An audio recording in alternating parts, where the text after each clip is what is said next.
Hey guys, I wanted to record this video to show you how to calculate the amount of water per ionic compound in a hydrate formula.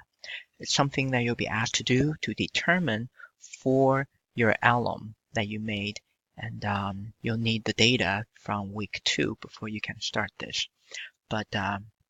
So this is the result part, and we're focusing on the second table here.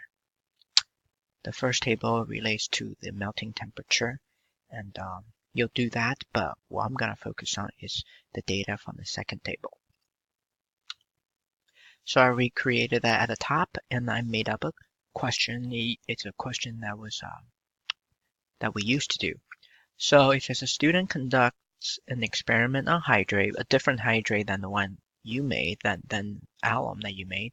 The empty crucible has a mass of 24.330 grams. So that's the mass of the crucible before heating. And the reason it's before heating is because you didn't heat it. It's actually a dried crucible because we placed it in the oven to drive away all the water. So hopefully what we got is the mass of crucible without any water that's absorbed into the ceramics. Continue reading. A sample of the unidentified hydrate is placed in the crucible. That's the alum you made last week. And the total mass, that's the mass of hydrate and the empty crucible together, is 31.517 grams. So I can fill that information. And these are data you need to record.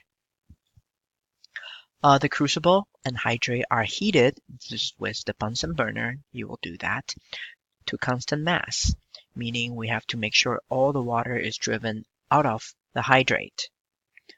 So you'll lose mass due to the water being evaporated from the hydrate.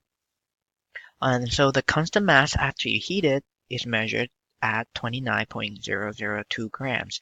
That is the mass of the crucible and the crystal after heating. So the difference is not the crucible, it's the same crucible, but the crystal is no longer a hydrate. Now it doesn't have the water in it. It's called anhydrous salt. Continue reading. The molar mass of the anhydrous salt is 159.609 grams. That's mass of the ionic compound part in the formula, but in grams per mole. So essentially this part. Now you know what the formula of alum is. You did that last week. In fact, you needed to do the theoretical yield. So you have this mass already. Okay, this is the mass of the anhydrous salt, which does not include the water in the ionic compound. Finally, we're asked to find the moles of water in the hydrate formula. Essentially, what is X? Trying to find the X in this formula. Okay, so let's try to complete our table. We have recorded the data, which I've already filled in the table. The other data we need will be calculated based on what we have measured. First, the mass of the crystal in the crucible before heating, again, that is the mass of the hydrate, will be mass of crystal and crucible minus mass of crucible. So when you do this math, you got the mass of hydrate in this particular sample in this problem is 7.187 grams. That's filled in right here. Next, mass of the crystal in the crucible, but this is now after heating. So it's the mass of the anhydrous salt that we're interested in.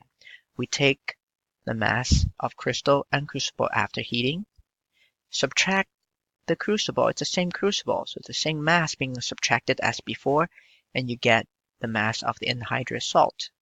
It is less than the mass of hydrate because, well, the anhydrous salt lacks water.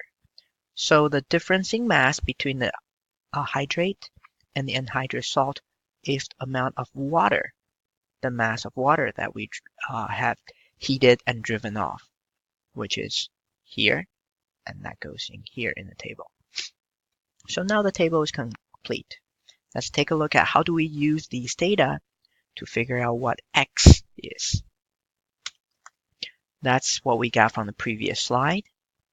So we have all these. I just want to show it on this slide so we can talk about these numbers.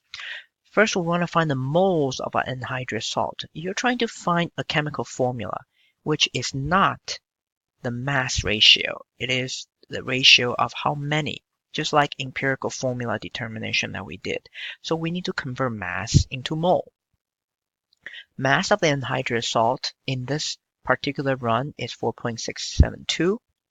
But I don't care about how many mass, I need to know the moles, so I divide it by the molar mass. That's given in the problem. For your alum, you should have calculated that already.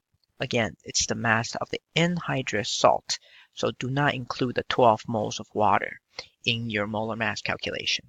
Convert that, I get this amount of moles of salt. Just the salt, not the hydrate. And then I want to find out the mass of water because that's the ratio I'm trying to find. Moles of water to 1 mole of compound. So I take the moles of water driven off from the hydrate, divide that by the molar mass of water. That's the amount of water that was driven off. In other words, that's the amount of water that was in the sample. Okay, and now I have moles of each of H2O, that's right here, and moles of the anhydrous salt, that's the ionic compound here. We don't know its formula, but we know how many moles I have. Now I have to take the ratio because the formula is given as in how many water, X, per every 1 mole of ionic compound. So you take the moles of water divided by the moles of the anhydrous salt, and you get 4.77. Obviously, you can have a fraction of a molecule, so actually I would say based on this result, if I have to write what the pick what X would be, it would be 5.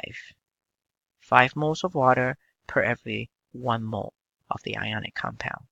You will have different measurements, you will have different data, but the way of solving for X should be the same. I hope this is helpful. That's it.